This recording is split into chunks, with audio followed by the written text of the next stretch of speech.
पल आपके साथ IME Ghaziabad 27 years of excellence in higher education. Wonder Cement, जब दिल में हो जज्बात तभी होती है एक परफेक्ट शुरुआत। और बैंक ऑफ इंडिया, रिश्तों की जमा पूंजी।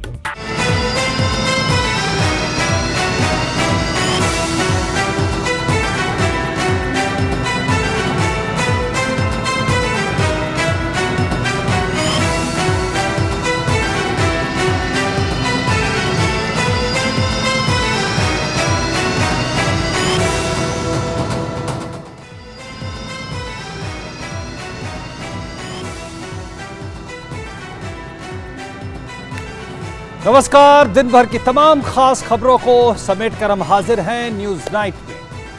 केंद्र और राज्य के बीच समन्वय और सहयोग तंत्र मजबूत करना और प्रदेश में विज्ञान, प्रौद्योगिकी और नवाचार के एक सशक्त इकोसिस्टम का निर्माण करना केंद्र सरकार की प्राथमिकता रही है। और इसी प्रतिबद्धता को प्रधानमंत्री ने आज एक बार फिर सामने रखा कि कैसे ये बड़े बदलावों को आगे बढ़ा रहा है। वहीं कुछ और खबरों की बात करें तो पूर्वी लद्दाख में 2 साल से अधिक समय से जारी गतिरोध को समाप्त करने की दिशा में एक बड़ा बदलाव हुआ है। दरअसल में दोनों देशों की सेनाओं ने घोषणा की है कि गोगरा हॉट स्प्रिंग क्षेत्र के पेट्रोलिंग पॉइंट 15 से बलों की वापसी की प्रक्रिया शुरू हो गई है। और भारत की इसे कूटनीतिक और सैन्य बलों की दृढ़ता की कहानी भी ये घटना अपने आप में कहता है। आखिर कैसे, बताएंगे आपको विस्तार से। वही कांग्रेस की भारत जोड़ो यात्रा एक बार फिर से विवादों में घिर गई है। आखिर क्यों, कैसे, बताएंगे आपको विस्तार से। साथ में होगी दिन भर की कुछ और महत्वपूर्ण खबरें। मैं हूं प्रकाश दास और शुरुआत सुर्खियों के साथ। प्रधानमंत्री नरेंद्र मोदी ने यूके की प्रधानमंत्री एलिजाबेथ ट्रस से फोन पर की बातचीत। दोनों देशों के द्विपक्षीय संबंधों को प्रगाढ़ करने का जताया भरोसा।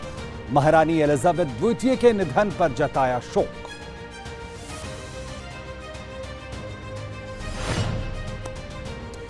इक्कीसवीं सदी में सामर्थ्यवान भारत के लिए प्रधानमंत्री का अनुसंधान पर जोर। विकास में विज्ञान को बताया एक ऊर्जा स्वरूप। अहमदाबाद साइंस सिटी में पहले केंद्र राज्य विज्ञान सम्मेलन के 2 दिवसीय सम्मेलन का किया उद्घाटन। जोधपुर में भाजपा बूथ अध्यक्ष महासम्मेलन में गरजे केंद्रीय मंत्री और पार्टी नेता अमित शाह। गहलोत सरकार से किसानों के ऋण माफी और 20 लाख रोजगार के वादे पर मांगा जवाब। महिलाओं के खिलाफ बढ़ती हिंसा और कन्हैया लाल के बहाने बिगड़ती कानून व्यवस्था पर उठाए सवाल। राहुल गांधी के वीडियो पर मचा घमासान। भाजपा ने राहुल गांधी को दिया हिंदू विरोधी करार। कहा, हिंदू देवी देवताओं के अस्तित्व को नकारने का कांग्रेस का है लंबा इतिहास। कांग्रेस ने किया बचाव। कहा, भारत जोड़ो यात्रा की सफलता से भाजपा है परेशान। ब्रिटेन की महारानी एलिजाबेथ द्वितीय के निधन के बाद उनके बेटे चार्ल्स तृतीय नए राजा घोषित। किंग चार्ल्स तृतीय की पत्नी कैमिली पार्कर को मिली क्वीन कंसोर्ट की उपाधि।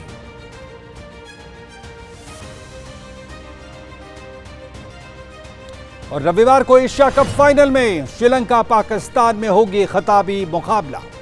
श्रीलंका 5 बार तो पाकिस्तान 2 बार जीत चुका है एशिया कप।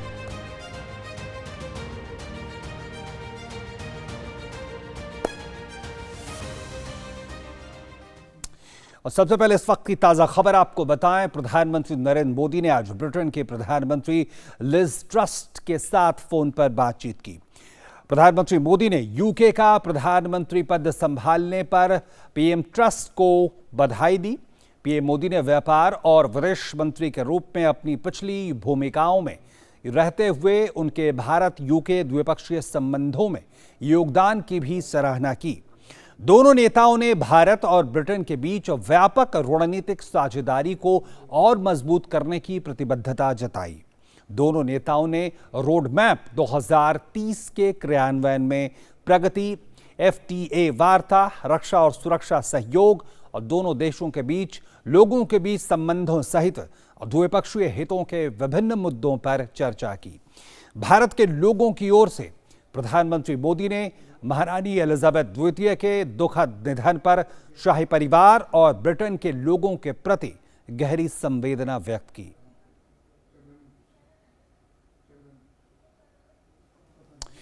और प्रधानमंत्री नरेंद्र मोदी ने अहमदाबाद में आयोजित 2 दिवसीय केंद्र राज्य विज्ञान सम्मेलन का वर्चुअल माध्यम से आज शुभारंभ किया। सम्मेलन का उद्देश्य सहकारी संघवाद की तहत केंद्र और राज्य के बीच समन्वय और सहयोग तंत्र को मजबूत करना और प्रदेश में विज्ञान, प्रौद्योगिकी और नवाचार के एक सशक्त इकोसिस्टम का निर्माण करना है। और कार्यक्रम को संबोधित करते हुए प्रधानमंत्री मोदी ने कहा, समाधान और नवाचार का आधार विज्ञान ही है। इसी प्रेरणा से आज का नया भारत जय जवान, जय किसान, जय विज्ञान के साथ ही जय अनुसंधान का आह्वान करते हुए आगे बढ़ रहा है। ज्ञान जब विज्ञान के साथ जुड़ता है, जब ज्ञान और विज्ञान से हमारा परिचय होता है, तो संसार की सभी समस्याओं और संकटों से मुक्ति का रास्ता अपने आप खुल जाता है। समाधान का, सॉल्यूशन का, इवोल्यूशन का और इनोवेशन का आधार विज्ञान ही है। इसी प्रेरणा से आज का नया भारत जय जवान, जय किसान, जय विज्ञान के साथ ही जय अनुसंधान का आह्वान करते हुए आगे बढ़ रहा है। और साथ ही पीएम मोदी ने कहा कि इस अमृत काल में भारत को अनुसंधान और नवाचार का ग्लोबल सेंटर बनाने के लिए हमें एक साथ कई मोर्चों पर काम करना है। इस अमृत काल में भारत को रिसर्च और इनोवेशन का ग्लोबल सेंटर बनाने के लिए हम सबने एक साथ मिलकर के अनेक मोर्चों पर काम करना है। अपनी साइंस और टेक्नोलॉजी से जुड़ी रिसर्च को हमें लोकल स्तर पर लेकर जाना है। आज समय की मांग है कि हर राज्य अपनी स्थानीय समस्याओं के हिसाब से स्थानीय समाधान तैयार करने के लिए इनोवेशन पर बल दे। और केंद्रीय गृह मंत्री और सहकारिता मंत्री अमित शाह शनिवार को कांग्रेस और राहुल गांधी पर जमकर बरसे और कहा, आने वाले कुछ समय में कांग्रेस की राज्य सरकारों का नामो निशान मिट जाएगा। मौका था शनिवार को राजस्थान के जोधपुर में हुए बूथ अध्यक्ष संकल्प महासम्मेलन का। दरअसल अगले साल ही राजस्थान में भी विधानसभा चुनाव होने हैं। ऐसे में अमित शाह ने राजस्थान की कांग्रेस सरकार पर कानून व्यवस्था बर्बाद करने का भी आरोप लगाया। राजस्थान के दौरे पर पहुंचे गृह मंत्री अमित शाह राज्य की अशोक गहलोत सरकार और राहुल गांधी पर जमकर बरसे। उन्होंने जोधपुर में बूथ संकल्प महासम्मेलन को संबोधित किया और कहा कि राजस्थान और छत्तीसगढ़ दोनों राज्यों का चुनाव 2023 में है। इन दोनों राज्यों में अगर भाजपा सरकार बनती है तो कांग्रेस के पास कुछ नहीं बचेगा। उन्होंने कहा कि आज जिस प्रकार से राजस्थान में सरकार चल रही है उससे सभी दुखी हैं और राज्य सरकार ने प्रदेश के विकास में सबसे पीछे ले जाने वाले काम किए हैं। गृह मंत्री अमित शाह ने राजस्थान की कांग्रेस सरकार पर कानून व्यवस्था बर्बाद करने का आरोप लगाया। गहलोत सरकार विकास का काम नहीं कर सकती, रोड रास्ता नहीं बना सकती, बिजली के कारखाने नहीं लगा सकती, किसानों को बिजली नहीं मुहैया करा सकती, युवाओं को रोजगारी नहीं दिया सकती। वो कर सकती है तो वोट बैंक की राजनीति कर सकती है, तुष्टीकरण की राजनीति कर सकती है। केंद्रीय गृह मंत्री अमित शाह ने राहुल गांधी की भारत जोड़ो यात्रा को लेकर निशाना साधा। उन्होंने कहा कि अभी राहुल बाबा विदेशी टी शर्ट पहनकर भारत जोड़ने निकले हैं। उन्होंने संसद में राहुल गांधी के भाषण को याद कराया जिसमें उन्होंने कहा था कि भारत राष्ट्र है ही नहीं। राहुल बाबा भारत जोड़ो यात्रा लेकर निकले हैं। विदेशी जर्सी पहनकर, विदेशी टी शर्ट पहनकर भारत जोड़ने निकले हैं। मित्रों, मैं उनको और कांग्रेसियों को उनका संसद का भाषण का एक वाक्य याद कराता हूं, भारत राष्ट्र है ही नहीं। अरे राहुल बाबा, किस किताब में पढ़े हो? इससे पहले केंद्रीय गृह मंत्री अमित शाह जैसलमेर में भारत पाकिस्तान सीमा क्षेत्र के निकट तनोट मंदिर पहुंचे। उन्होंने तनोट देवी मंदिर में पूजा अर्चना भी की। यहाँ पे पर्यटक स्थल बनने जा रहा है, जो यहाँ पे जो भी आने वाले समय में ज़्यादा से ज़्यादा लोग तनोट माता के दर्शन करने के लिए आएंगे और यहाँ पे उनको रहने की, खाने की हर सुविधा के लिए पर्यटक स्थल बनाने के लिए यहाँ पे आज भूमि पूजन हुआ है। इस मंदिर का अपना इतिहास है और इस इतिहास को लोगों तक, आज की युवा पीढ़ी तक पहुँचाने के लिए सरकार ने बीड़ा भी उठाया है और यही वजह है कि अब बॉर्डर टूरिज्म को बढ़ावा दिया जा रहा है। केंद्रीय गृह मंत्री ने सीमा पर्यटन विकास परियोजना की आधारशिला रखी। इस परियोजना से सीमा क्षेत्र में पर्यटक सुविधाओं में वृद्धि होगी।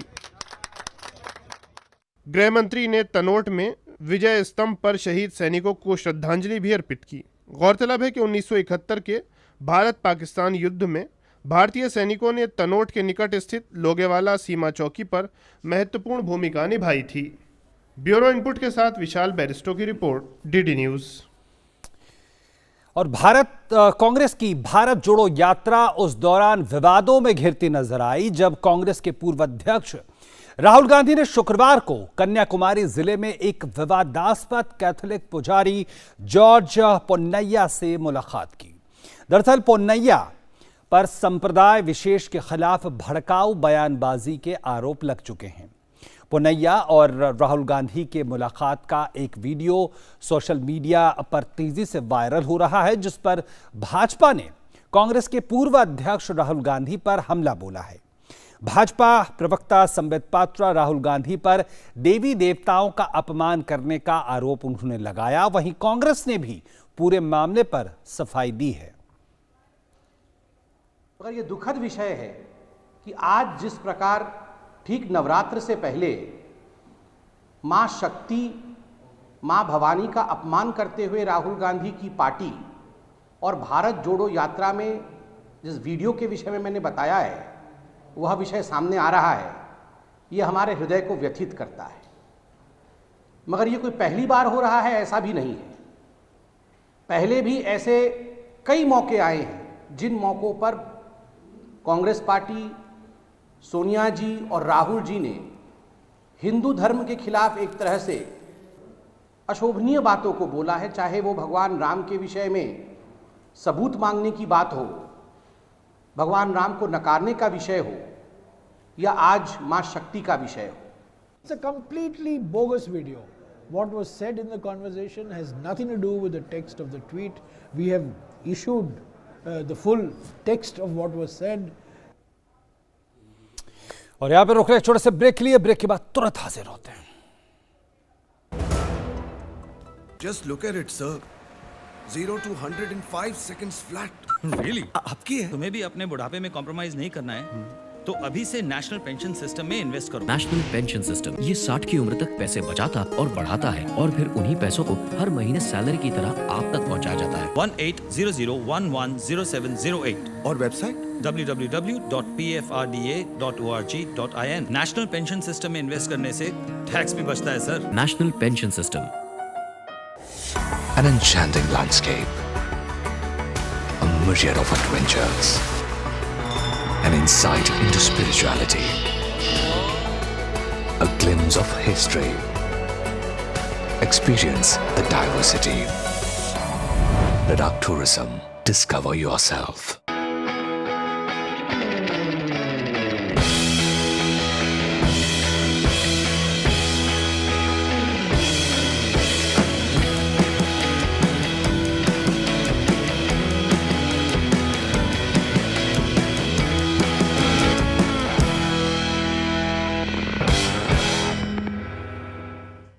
पेड़ लगाओ, पानी बचाओ, जनसंख्या को जनबाढ़ न बनाओ।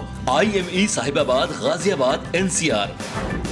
27 years of excellence in higher education. Offers Radhika Scholarship up to 50% of college fees.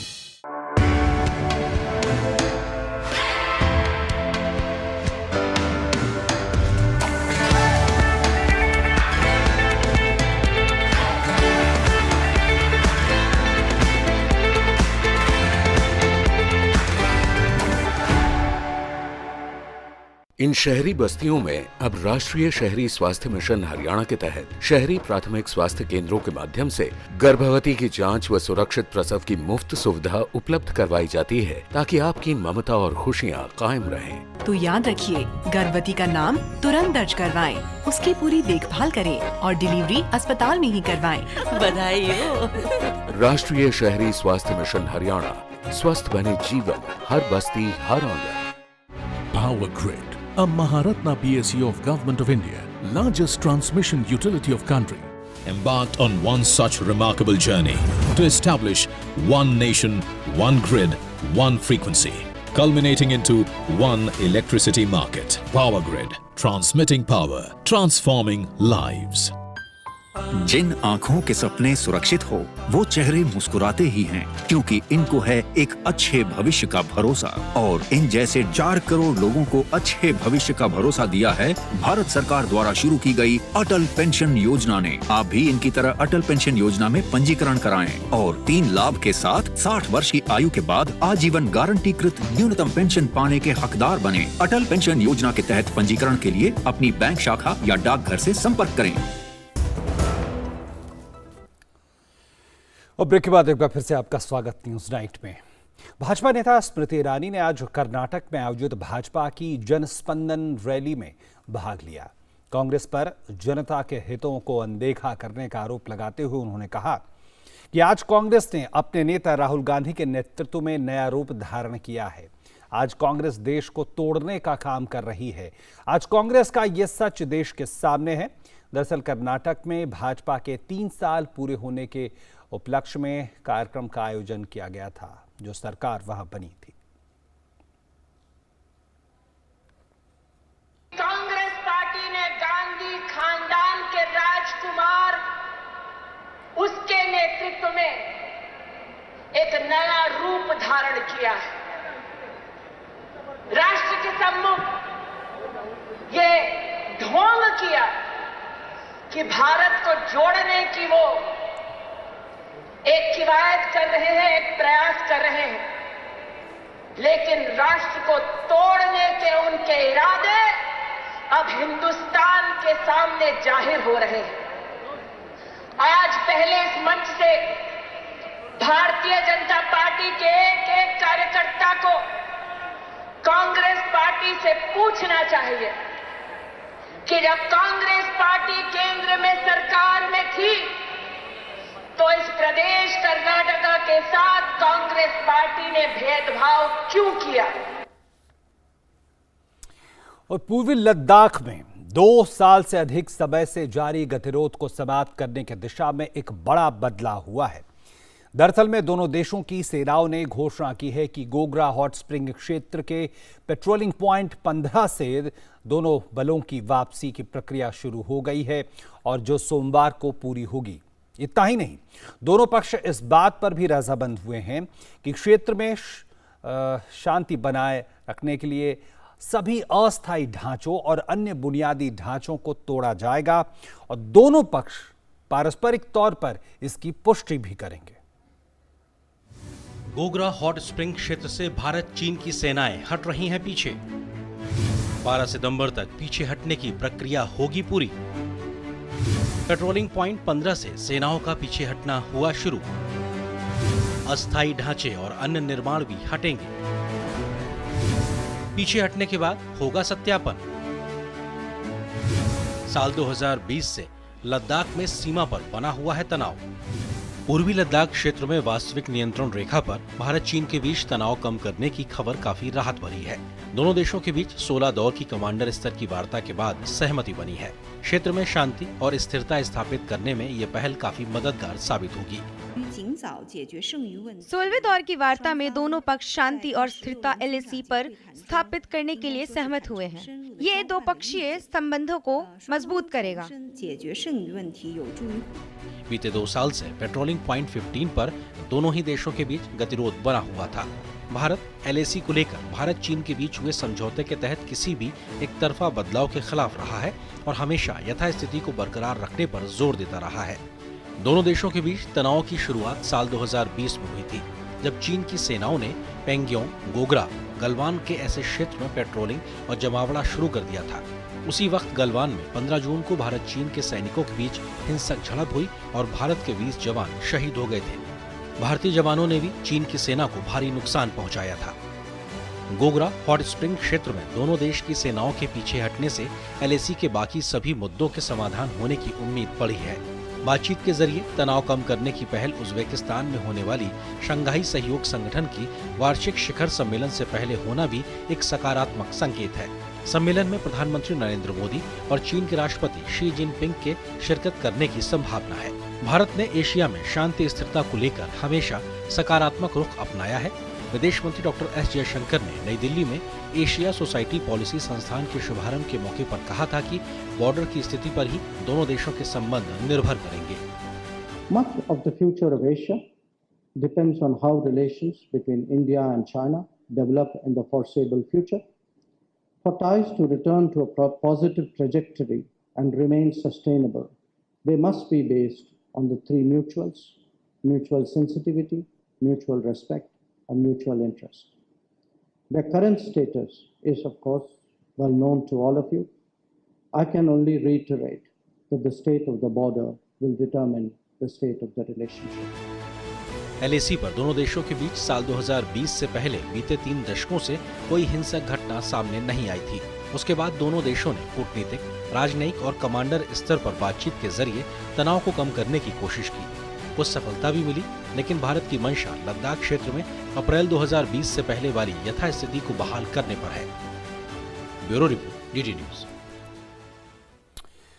तो आखिर इस डिसएंगेजमेंट की प्रक्रिया को LAC से जो दोनों सेनाएं पेट्रोलिंग पॉइंट 15 से पीछे हट रही हैं, आखिर इसका क्या मतलब है? क्या जो भारत कह रहा था कि अप्रैल 2020 के पूर्व की स्थिति बहाल होनी चाहिए, उसके कितने करीब हम पहुंचे हैं?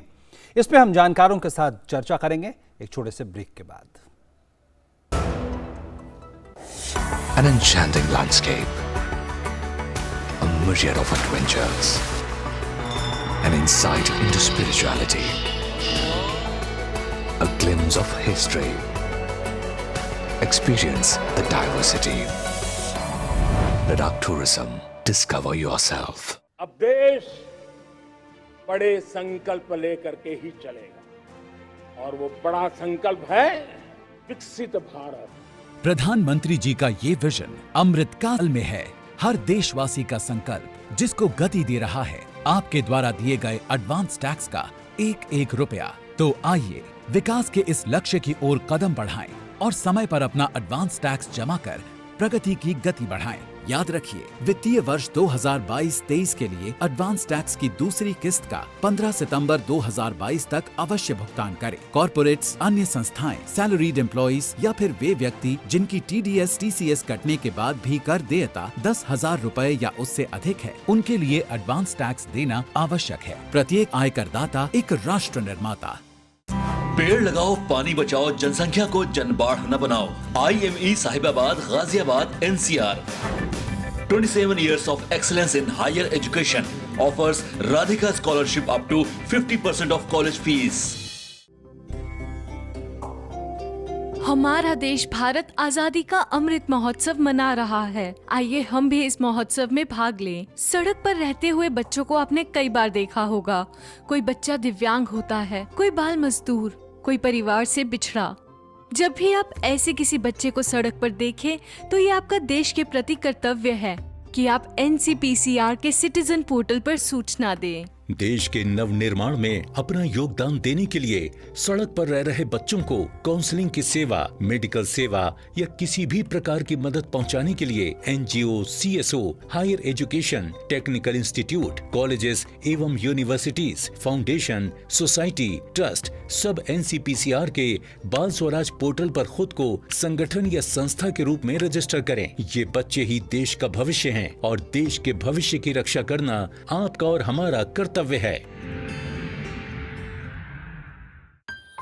जिन आँखों के सपने सुरक्षित हो वो चेहरे मुस्कुराते ही हैं, क्योंकि इनको है एक अच्छे भविष्य का भरोसा। और इन जैसे 4 करोड़ लोगों को अच्छे भविष्य का भरोसा दिया है भारत सरकार द्वारा शुरू की गई अटल पेंशन योजना ने। आप भी इनकी तरह अटल पेंशन योजना में पंजीकरण कराएं और 3 लाभ के साथ 60 वर्ष की आयु के बाद आजीवन गारंटीकृत न्यूनतम पेंशन पाने के हकदार बने। अटल पेंशन योजना के तहत पंजीकरण के लिए अपनी बैंक शाखा या डाकघर से संपर्क करें। क्यों बहनों, मिल गई ना खबर कैंप की? हाँ आशा, तू तो वहाँ मेरी नजर का इलाज करवा। नजर ही नहीं चाची, नाक, कान, त्वचा, शुगर, बीपी या कोई यौन रोग हो, सेहत और इलाज की मुफ्त सुविधा अब हमारे घर पर ही आ गई है। कैंप की अधिक जानकारी शहरी स्वास्थ्य केंद्र से या अपनी बस्ती की आशा से प्राप्त कीजिए। स्वस्थ बनी जीवन, हर बस्ती, हर आंगन। राष्ट्रीय शहरी स्वास्थ्य मिशन हरियाणा। लहलहाती फसल, भरे पूरे खेत खलिहान, हर किसान का बस यही अरमान। लेकिन प्रकृति पर किसका जोर? कभी बारिश, कभी बिजली, कभी ओला, कभी सूखा, तो कभी कीट पतंग का प्रकोप कर दे नुकसान कमर तोड़। भैया खेती में तो जोखम रहता ही है, अब क्या करें? अब प्रकृति का कोनो उपाय है का? प्रकृति का तो नहीं, मगर नुकसान का उपाय है। अच्छा? हाँ, AIC से फसल बीमा। फसल बीमा? मतलब मामूली सा प्रीमियम दो और बड़ी चिंता से मुक्ति पाओ। अरे वाह! AIC से अपनी जरूरत अनुसार कोई फसल बीमा चुने, जैसे प्रधानमंत्री फसल बीमा योजना। बुआई से लेके कटाई तक प्राकृतिक आपदा से सुरक्षित रहे किसान। भरपाई हो पूरी अगर फसल का हो नुकसान, जब AIC का है साथ तो ना डर ना फिक्र की बात। Agriculture insurance company of India limited. AIC। An enchanting landscape, a myriad of adventures, an insight into spirituality, a glimpse of history. Experience the diversity. Ladakh Tourism. Discover yourself. Break के बाद एक बार फिर से आपका स्वागत। तो ब्रेक से पहले जैसे हमने बताया कि LAC पर यानी लाइन ऑफ एक्चुअल कंट्रोल जो भारत और चीन के बीच है, वहां पे कई हिस्सों पर गतिरोध था। 2 हिस्सों पर गोगरा हॉट स्प्रिंग पे गतिरोध टूटा है और दोनों सेनाएं पीछे हट रही हैं। और इसी पर आधारित हमारा आज का विशेष, और हमारा विशेष कहता है LAC पर टूटा गतिरोध, चीनी सेना हटी पीछे। आखिर ये कितनी बड़ी खबर है? जिस तरह से 2 साल से ये स्थिति हम देख रहे थे। इसके पहले हमने देखा फरवरी 2021 में पैंगोंग त्सो इलाके से दोनों सेनाएं पीछे हटी थी और तमाम जो अस्थायी ढांचे थे उसको भी ढाया गया था। हमारे साथ 2 बेहद खास मेहमान जुड़ गए हैं इस पर ज़्यादा चर्चा के लिए। हमारे साथ लेफ्टिनेंट जनरल संजय कुलकर्णी हैं, फॉर्मर डायरेक्टर जनरल इन्फेंट्री, और हमारे साथ अनिल कुमार त्रिगुणायत जी हैं, पूर्व वरिष्ठ राजनयिक। बहुत बहुत स्वागत है आप दोनों का। और कर्नल कुलकर्णी, सबसे पहले आपसे ये जानना चाहूँगा, जो ये बात कही जा रही है कि पेट्रोलिंग पॉइंट 15 जो है उससे दोनों सेनाएं पीछे हटेंगी, कितनी पीछे हटेंगी, किस तरह की स्थिति होगी? जो जमावड़ा है क्या वो भी कम होगा? धन्यवाद ओपी साहब। मैं तो ये कहूंगा कि जरूर तनाव कम होगा, लेकिन सतर्कता बरतनी पड़ेगी, इसमें कोई शक नहीं।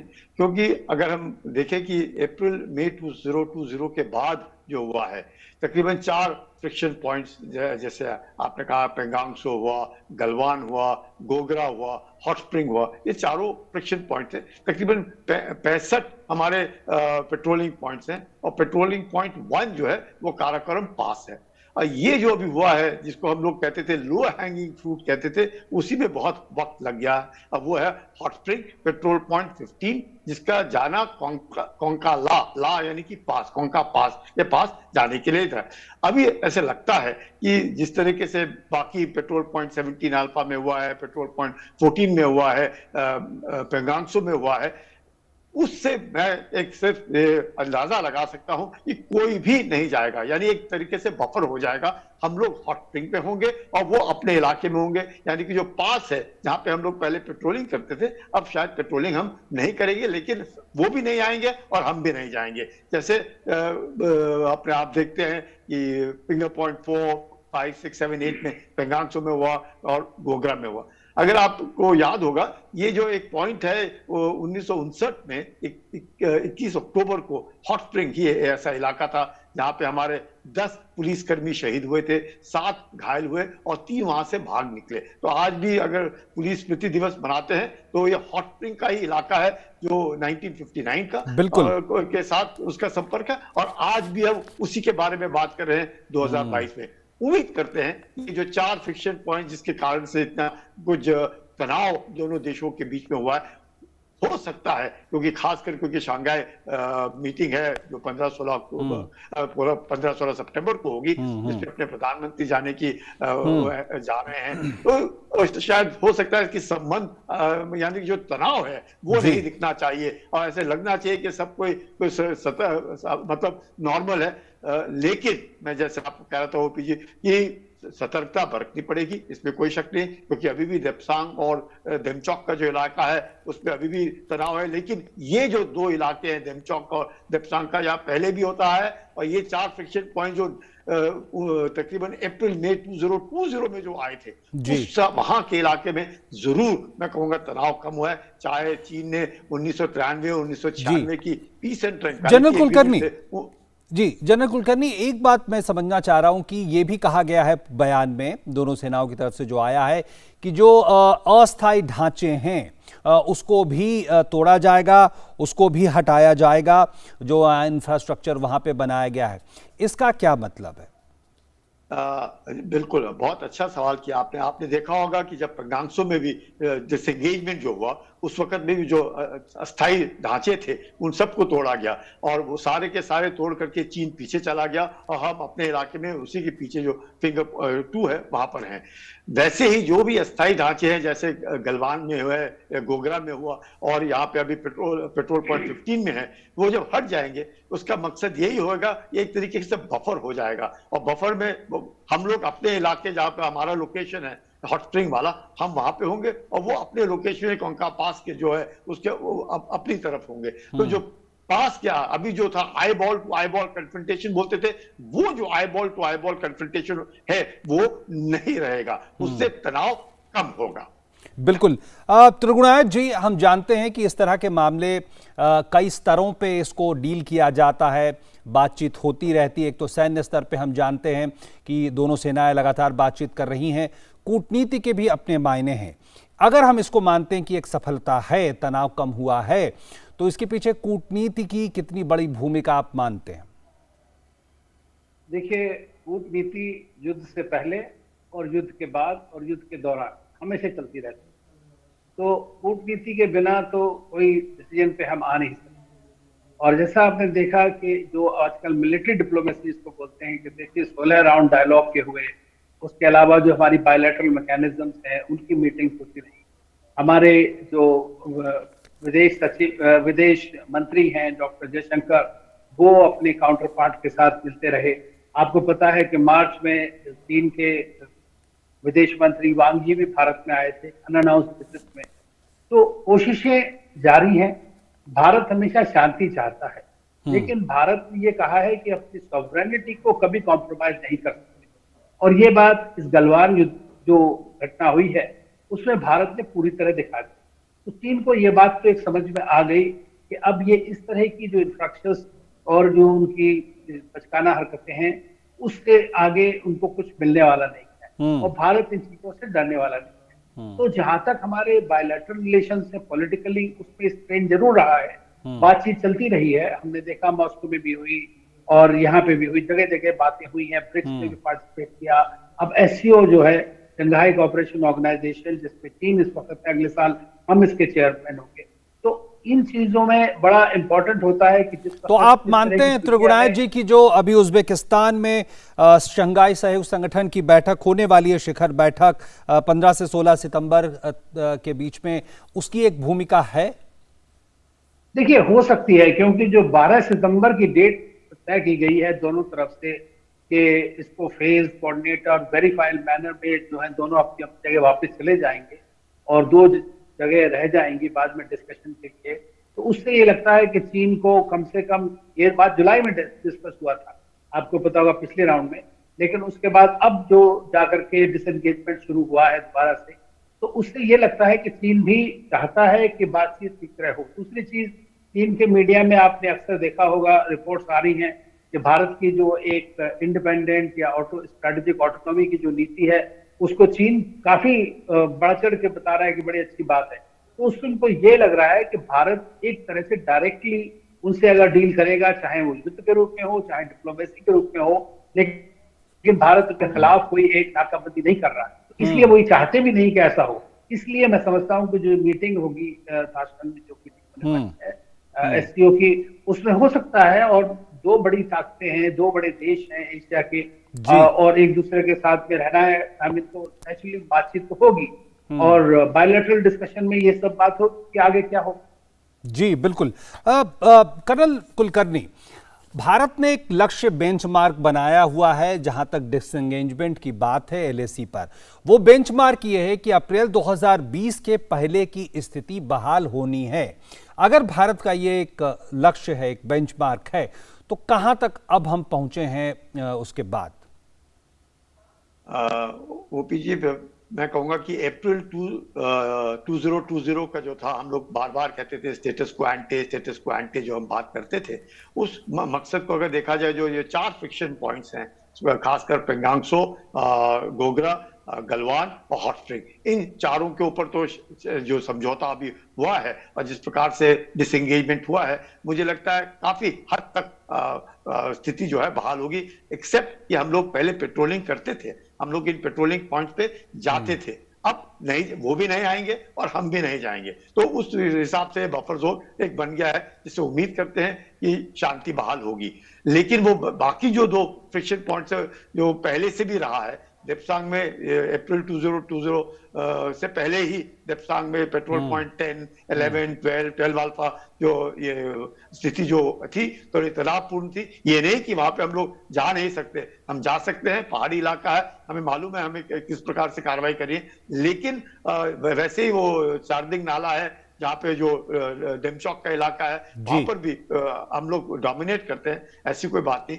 लेकिन अगर आप कहें कि 100% स्थिति बहाल करनी है, तो चीन को देप्सांग और देपचौक से भी हटना होगा, जिससे कि जो नॉर्मल हालात होते थे वो भी आते थे पेट्रोलिंग में और हम भी जाते थे पेट्रोलिंग में। अब वो भी नहीं आते हैं। पहले वो भी सोचते थे कि बुर्से के इलाके में वाई जंक्शन से आ सकते हैं, वो भी नहीं आ सकते, हम उनको नहीं आने देते, वो हमें नहीं जाने देते। तो ये जो स्थिति है, अगर पीस एंड ट्रैंक्विलिटी चाहिए, अगर हालात अच्छे चाहिए और माहौल अच्छा होना चाहिए, तो जरूरी है चीन को वहां से हटना पड़ेगा। लेकिन ये जो 4 हैं, ये अप्रैल 2020 के मद्देनजर मुझे लगता है 4 फ्रिक्शन पॉइंट के ऊपर स्थिति जो है अब अंडर कंट्रोल है। जी, लेकिन जो डिप्लॉयमेंट है उसके बारे में क्या कहेंगे? कहा जाता है कि चीनी जो सैनिक है उनकी संख्या 50,000 तक है और हमारे भी लगभग उतने ही है।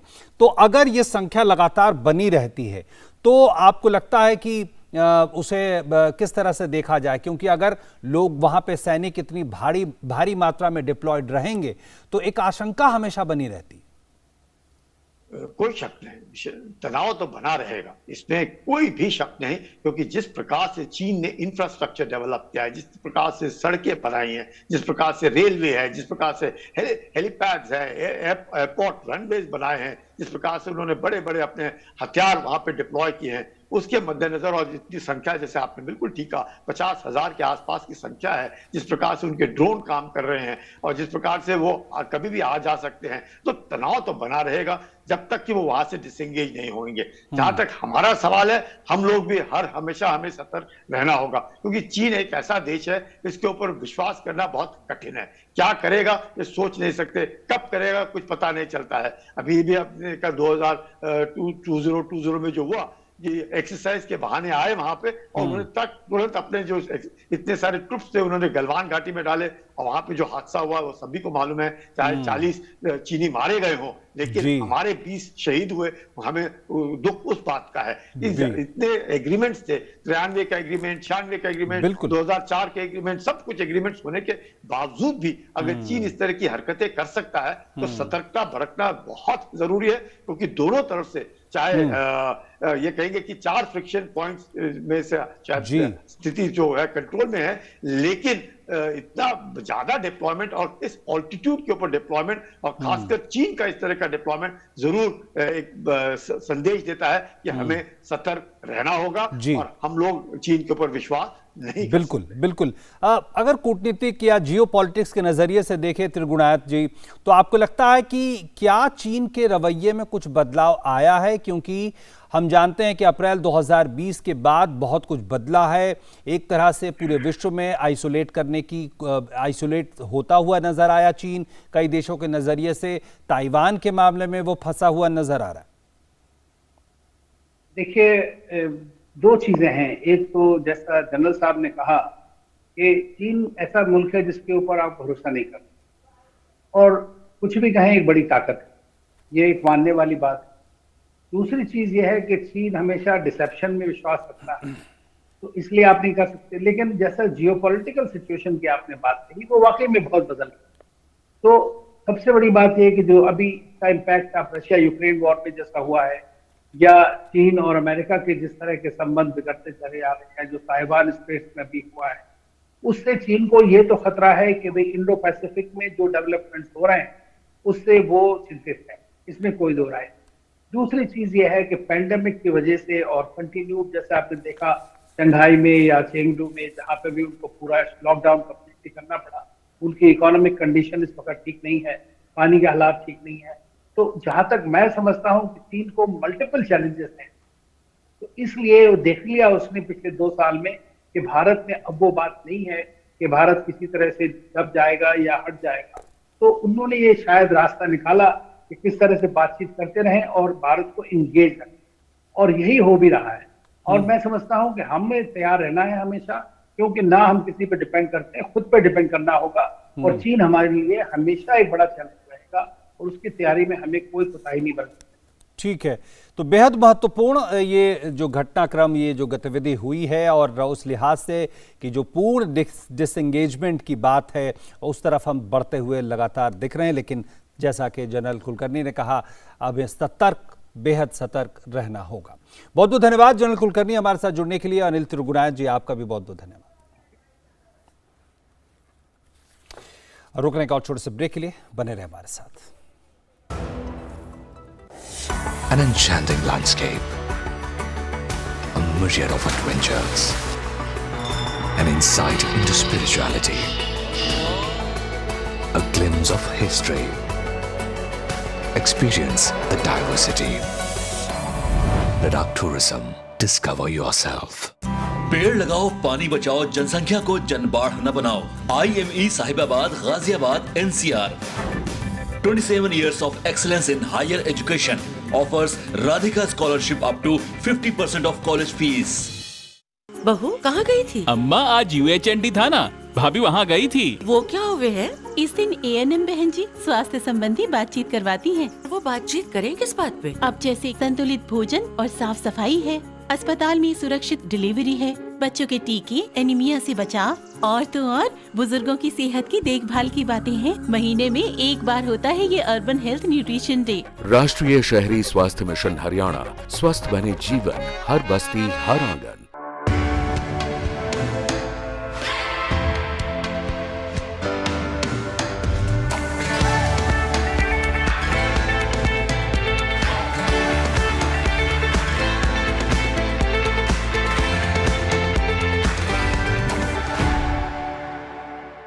Just look at it, sir. 0 to 100 in 5 seconds flat. Really? आपकी है। तुम्हें भी अपने बुढ़ापे में कॉम्प्रोमाइज नहीं करना है तो अभी से नेशनल पेंशन सिस्टम में इन्वेस्ट करो। नेशनल पेंशन सिस्टम ये 60 की उम्र तक पैसे बचाता और बढ़ाता है और फिर उन्हीं पैसों को हर महीने सैलरी की तरह आप तक पहुंचाया जाता है। 1800110708 और website www.pfrda.org.in। National pension system में इन्वेस्ट करने से टैक्स भी बचता है sir. National pension system. An enchanting landscape, a myriad of adventures, an insight into spirituality, a glimpse of history. Experience the diversity. Ladakh Tourism. Discover yourself. अब नजर डालते हैं देश की कुछ और महत्वपूर्ण खबरों पर फटाफट अंदाज में। देश के पहले सीडीएस जनरल बिपिन रावत के सम्मान में अरुणाचल प्रदेश के एक सैन्य कैंप का नाम अब बदल दिया गया है। किबुथु सैन्य शिविर का नाम बदलकर जनरल बिपिन रावत सैन्य गैरिसन कर दिया गया है। पश्चिम बंगाल में प्रवर्तन निदेशालय ने राजधानी कोलकाता में fraud mobile gaming app case से जुड़े मनी लॉन्ड्रिंग मामले में बड़ी कार्रवाई की है।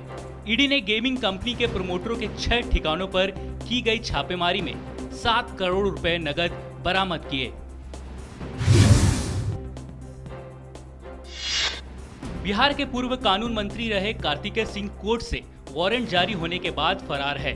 पुलिस वारंट तामील कराने के लिए उनके सरकारी और निजी आवास पर पहुंची। वहीं एसएसपी पटना मानवजीत सिंह ने बताया है कि उनके आवास पर एक नोटिस भी चस्पा किया गया है। पुलिस ने उनके अंगरक्षक से संपर्क किया है।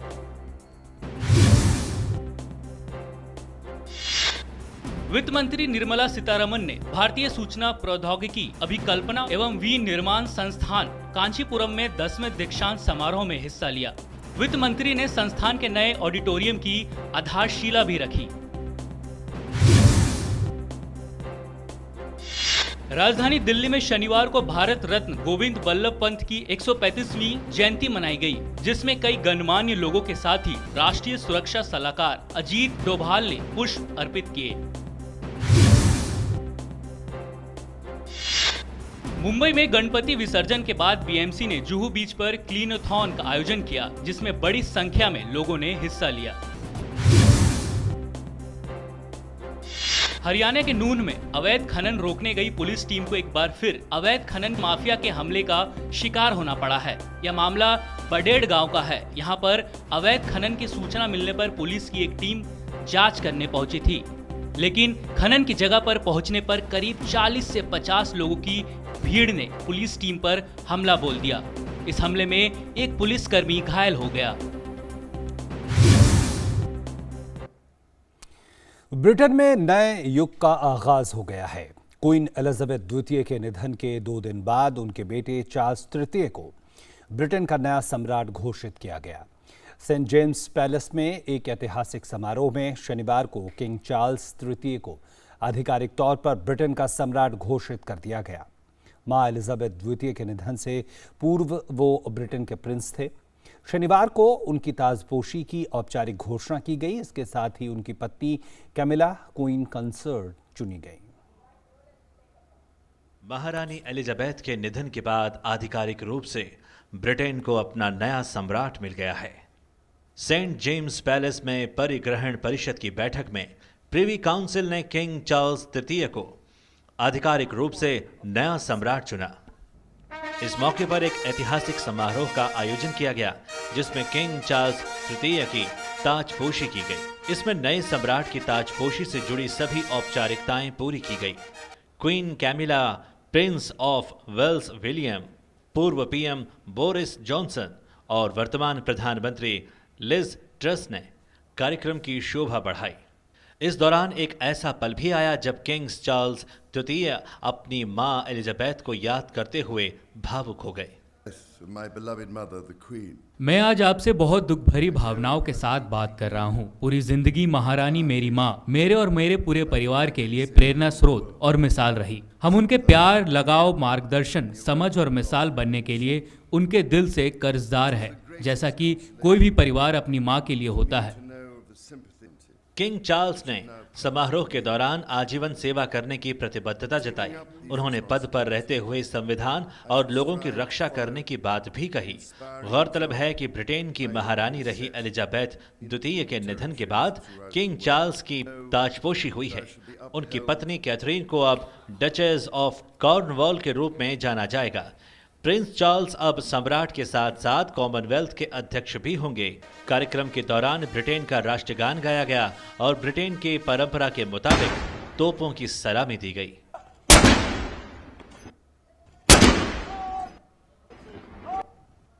मैं इस महान विरासत और संप्रभुता के कर्तव्यों और भारी जिम्मेदारियों के बारे में गहराई से जानता हूं, जो अब मुझे सौंपे गए हैं। इन जिम्मेदारियों को लेते हुए मैं इसे पालन करने का प्रयास करूंगा और लोगों की आजीवन सेवा करूंगा। 3 cheers for His Majesty the King. Hip hip. Hip hip. Hip hip. Britain की महारानी एलिजाबेथ द्वितीय के निधन के बाद भारत में भी 11 सितंबर को एक दिन के राष्ट्रीय शोक की घोषणा की गई है। उनके सम्मान में भारतीय ध्वज आधा झुका रहेगा। पीएम मोदी ने अपने शोक संदेश में कहा था कि उन्हें हमारे समय के दिग्गज के रूप में याद किया जाएगा। उन्होंने अपने देश और लोगों को प्रेरक नेतृत्व प्रदान किया। उन्होंने सार्वजनिक जीवन में गरिमा और शालीनता का परिचय दिया। Bureau report, DD news. और बात क्रिकेट की, रविवार को होने वाले एशिया कप फाइनल में श्रीलंका और पाकिस्तान आमने सामने होंगे। दोनों ही टीमों ने प्रतियोगिता की शुरुआत हार के साथ की थी, लेकिन इसके बाद अपने प्रदर्शन को निखारा और फाइनल तक पहुंची। श्रीलंका ने 5 बार, वहीं पाकिस्तान ने 2 बार एशिया कप जीता है। अब रविवार को कोई एक टीम अपने खाते में एक और खिताब जोड़ लेगी। एशिया कप क्रिकेट प्रतियोगिता का फाइनल रविवार को दुबई इंटरनेशनल स्टेडियम में पाकिस्तान और श्रीलंका के बीच खेला जाएगा। इस मैच में टॉस की भूमिका काफी अहम मानी जा रही है। एशिया कप में टॉस जीतकर अभी तक जिन टीमों ने गेंदबाजी की है, उन्होंने ज्यादातर मैच जीतने में कामयाबी पाई है। ऐसे में फाइनल में भी टॉस जीतने वाली टीम पहले गेंदबाजी करना ही पसंद करेगी। फाइनल में श्रीलंका को अपनी स्पिन जोड़ी वानिंदु हसरंगा और महीश तीक्ष्णा से काफी उम्मीदें होंगी, जिन्होंने शुक्रवार को हुए मैच में पाकिस्तान को 121 रन पर समेट दिया था। अपने घर में तमाम दिक्कतों से जूझ रही श्रीलंका के लिए एशिया कप जीतना एक बड़ी राहत होगा। वहीं पाकिस्तान की टीम फाइनल में पूरी ताकत के साथ उतरेगी। तेज गेंदबाज नसीम शाह और ऑलराउंडर शादाब खान टीम में फिर से दिखेंगे। हालांकि बल्लेबाजी पाकिस्तान के लिए चिंता का कारण बनी हुई है।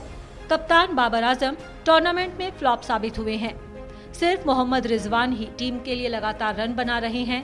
वे 5 मैच में 226 रन बना चुके हैं। मौजूदा संस्करण में दोनों टीमों के सफर पर नजर डालें तो पाकिस्तान ने एशिया कप के इस संस्करण की शुरुआत हार के साथ की थी। पहले मैच में उसे भारत ने हराया था। इसके बाद टीम ने हांगकांग को हराकर सुपर 4 में जगह बनाई। सुपर 4 में पाकिस्तान ने पहले मैच में भारत को हराया। इसके बाद अफगानिस्तान को हराकर पाकिस्तान ने फाइनल में प्रवेश किया। सुपर 4 के आखिरी मैच में पाकिस्तान को श्रीलंका के हाथों हार का सामना करना पड़ा। वहीं प्रतियोगिता में श्रीलंका की भी हार के साथ शुरुआत हुई। पहले मैच में अफगानिस्तान ने श्रीलंका को 8 विकेट से हराया। इसके बाद श्रीलंका ने बांग्लादेश को हराकर सुपर 4 में जगह बनाई। श्रीलंका ने सुपर 4 में अफगानिस्तान, भारत और फिर पाकिस्तान को हराया। यानी सुपर 4 में श्रीलंका ने अपने सभी मैच जीते। एशिया कप के इतिहास की बात करें तो भारतीय टीम एशिया कप की सफलतम टीम है। भारत ने 7 बार एशिया कप जीता है। इसके बाद श्रीलंका है जिसने 5 बार एशिया कप जीता है। वहीं पाकिस्तान ने 2 बार एशिया कप जीता है। एशिया कप के फाइनल में इन दोनों टीमों के बीच हुए मुकाबलों पर अगर नजर डालें तो 1986 में एशिया कप के दूसरे संस्करण का फाइनल श्रीलंका और पाकिस्तान के बीच खेला गया था, जिसमें श्रीलंका ने बाजी मारी थी। 2000 में दूसरी बार एशिया कप का फाइनल पाकिस्तान और श्रीलंका के बीच खेला गया। इस बार पाकिस्तान ने पिछले फाइनल की हार का बदला लिया और 39 रन से मैच जीतकर खिताब अपने नाम किया। ये पाकिस्तान का पहला एशिया कप खिताब था। 2014 में तीसरी बार एशिया कप का फाइनल पाकिस्तान और श्रीलंका के बीच खेला गया। इसमें श्रीलंका ने 5 विकेट से जीत दर्ज की। अब 2022 में चौथी बार ये दोनों टीमें एक बार फिर से एशिया कप के फाइनल में आमने सामने हैं। देखना होगा कि इस बार कौन सी टीम चैंपियन बनने में कामयाब रहती है। Sports desk, DD news. तो निश्चित तौर पर एक रोमांचक मैच हमारा इंतजार कर रहा है, लेकिन भारत होता तो शायद बात कुछ और ही होती। फिलहाल दीजिए हमारी पूरी टीम को इजाजत। नमस्कार।